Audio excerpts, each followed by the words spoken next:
Menace is back with us. He's got a check of your fort. How wild, by the way, that we're talking about the holiday season, too. I know. I'm like, it's so wild, right? It doesn't feel like the holidays. It does It's not. just so warm. So, by the way, we have a great story coming up in just a little bit about the Rockefeller Center Christmas tree, picked right out of West Stockbridge, Massachusetts. She's a beaut, Clark. Beauty. I'm loving it. Yeah, so that's coming up in just a bit. Speaking of the holidays. Good pick. Yeah. Oh, well, you know what? It doesn't feel like the holiday, but soon it will start feeling more like the holidays. Yeah, let's get ready for that, all right?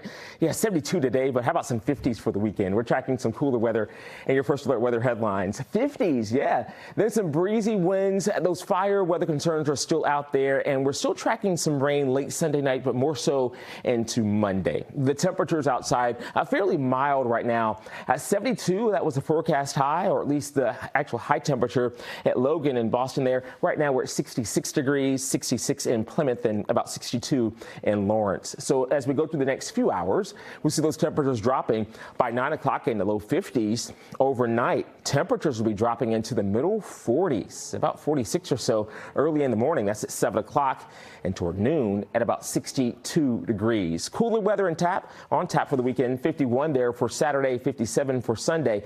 Yeah, I wish we could trade some of these days here, but unfortunately the weekend is looking cool, back around 64 degrees by our Monday. So we talked about this at the top of the show, the lack of rain. We've got gusty winds. We have a red flag warning in effect for tomorrow from 8 o'clock in the morning until 6 o'clock in the evening. So outdoor burning is not recommended. Winds are gusting right now to 21 miles an hour in Taunton, also for Plymouth, about 23 in Nantucket, and 23 in Worcester.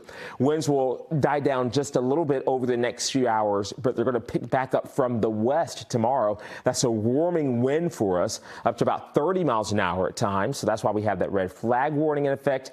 And again, we just don't have a lot of rain. And unfortunately, you'll see here from September 1st, we've only seen about 2 inches of rain or more, all right? Normally, about 8 inches of rain. So that's bad news. So this prolonged spell of dryness is still around until we go through late Sunday night into early Monday morning. I mean, this is more so about 11 o'clock after midnight into Monday that we could see some rain. I'm thinking most of the weekend will be dry. This is First Alert Futurecast into Saturday at noon. Dry weather out there. We'll see plenty of sunshine for Saturday. Here comes Sunday with increasing clouds. That's toward 1 o'clock in the afternoon. We're still dry. Most of the wet weather is over to our west. And then there goes 11 o'clock Sunday night, midnight, overnight into Monday morning. At 8 o'clock, we'll have scattered showers around.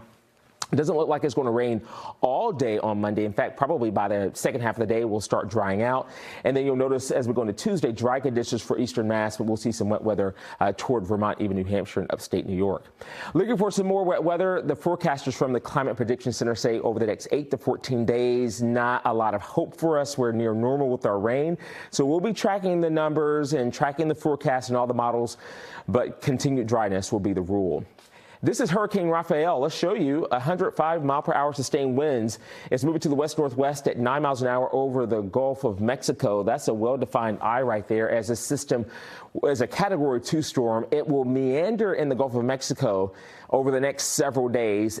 And look how it just moves to the south toward the Bay of Campeche here. That's early next week by Tuesday as a tropical storm. I want to show you the forecast spaghetti plots. These are looking at some of the models here, just all over the place. There's a potential that it could still go to the north, but some of the models are bringing it down to the south. No impacts for us overall for us here in New England. There's your 10-day forecast alerting you to the colder weather. Look at Sunday morning, 35 degrees. The wet weather around for Veterans Day will dry out a little bit. Then we'll have a few more showers late Thursday into early Friday of next week. And next weekend, temperatures in the 40s. Yikes. All right, Mr. Brown, thank you. All right.